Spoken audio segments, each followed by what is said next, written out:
പുഴയും കടന്നിലണമെങ്കിൽ അങ്ങനെ പ്രതികാരം ചെയ്യാനായിട്ട് കാവേരിയോട് പക വീട്ടാനായിട്ട് ഒടുവിൽ അതാ നമ്മുടെ ജയപാലൻ്റെ മകൾ വന്നെത്തുകയാണ്. വന്ന് എത്തുമ്പോൾ തന്നെ നമ്മുടെ കാവേരിയെ പേടിപ്പിച്ച് വണ്ടിയിൽ നിന്നും മറച്ച് ഇടുന്നുണ്ട് എന്ന് കാണാനായിട്ട് സാധിക്കും.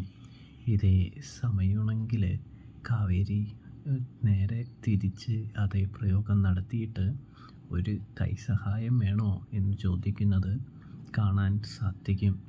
കൂടാതെ കണ്ണൂർക്കാരൻ്റെ മകൾക്ക് ആരെയും പേടിയൊന്നുമില്ല കേട്ടോ. നീ എന്നെ പേടിപ്പിക്കാമെന്ന് വിചാരിക്കേണ്ട.